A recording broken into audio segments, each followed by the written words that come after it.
Mon intention est de vous montrer les erreurs, erreurs entre guillemets, que l'on trouve dans l'enquête publique ICPE qui viennent d'avoir lieu en janvier-février.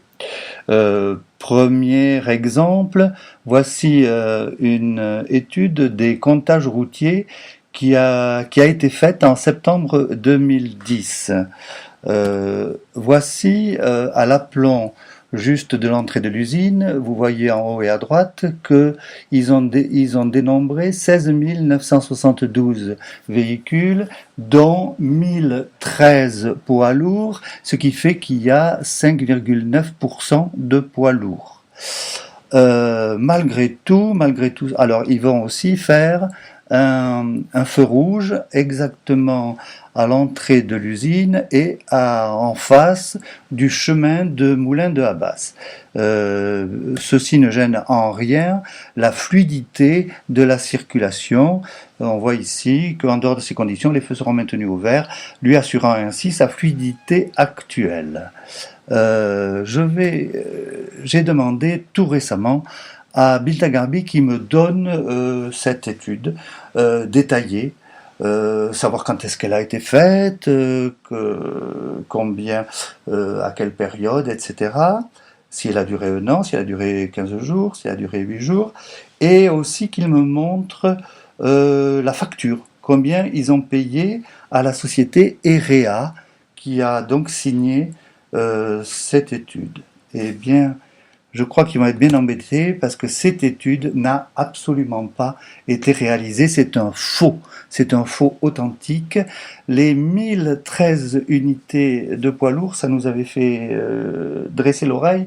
On s'était bien dit que nous avions déjà lu quelque chose sur ce point autre part.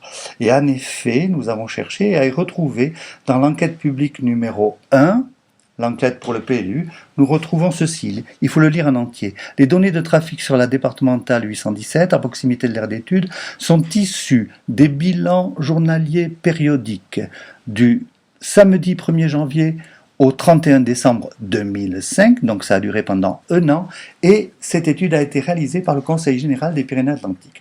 La moyenne journalière établie sur la période s'établit à 16 972 véhicules, c'est-à-dire à l'unité près exactement le même résultat que l'on vient de voir dans l'étude de EREA. Et en effet, les poids lourds sont à 1013 unités. Et puis, il y a quelque chose d'étonnant, c'est que Biltagarbi a dû se poser quand même des questions, parce que à la même époque, le 22 septembre 2010, il demande à la CEPA d'organiser une nouvelle étude sur la circulation. Cette étude, c'est Aegis Mobilité qui en hérite. Nous avons là la version numéro 3, je ne sais pas pourquoi, il y a eu 3 versions. Et qu'est-ce qu'on trouve dans cette étude? On trouve qu'il y a 2000 véhicules supplémentaires par jour, en fait exactement 1854. Donc 2000 véhicules supplémentaires par jour, avec le feu rouge, eh bien ça ne gêne, regardez, ça ne dégradera pas de manière significative l'écoulement du trafic sur la départementale. Et puis, Aegis Mobilité va encore plus loin. Il nous fait de la prospective et il nous dit qu'en 2028, regardez les deux petits rectangles que vous avez à droite, en 2028, c'est-à-dire dans 17 ans, à heure de pointe du matin, nous aurons 13 véhicules supplémentaires et à heure de pointe du soir, en dessous, nous aurons 14 véhicules supplémentaires. C'est parfait, mais Aegis Mobilité oublie complètement ces quartiers que l'on retrouve dans Bayonne Magazine numéro 140.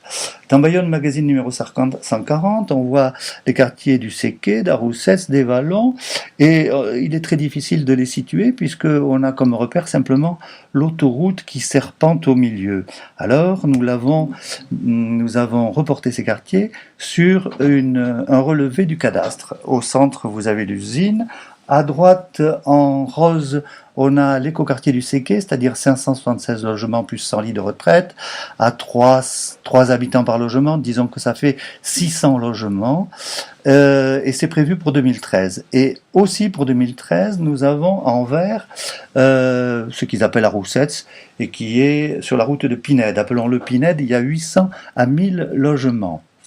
Et ensuite, pour 2015, en dessous de la Roussette, on a 100 logements à l'Escartate. Et au-dessus de l'écoquartier du Séquet, le long de la départementale, on a une surface qui doit être à peu près équivalente, ou au moins équivalente à l'Escartate, et on peut dire qu'il y a aussi là 100 logements. Et puis à gauche, nous avons en jaune, et toujours prévu pour 2015, Saint-Sontan-les-Vallons, où il y a 800 à 1000 logements. Vous allez me dire que c'est un peu loin de l'usine, mais j'espère qu'il y aura peu de gens de Saint-Sontan-les-Vallons qui prendront l'habitude de passer par le chemin du moulin de Habas, qui arrivera donc juste en face de l'entrée de l'usine.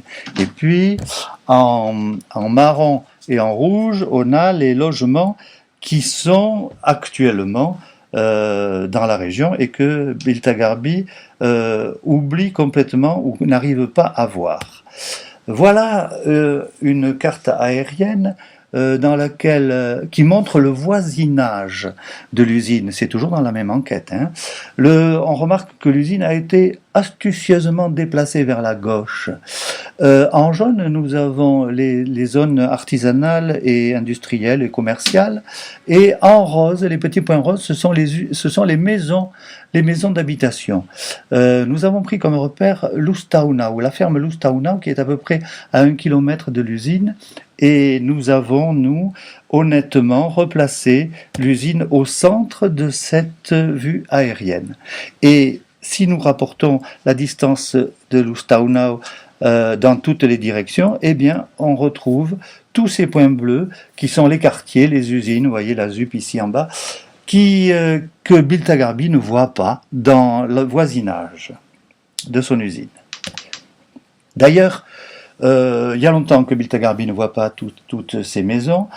Sur la gauche, nous avons la carte IGN au 25 millième que Biltagarbi utilise depuis le début de ses études. C'est une carte qui doit avoir en 2006, quand elle a été montrée aux élus, elle avait déjà au minimum 11 ans de retard. Pourquoi ?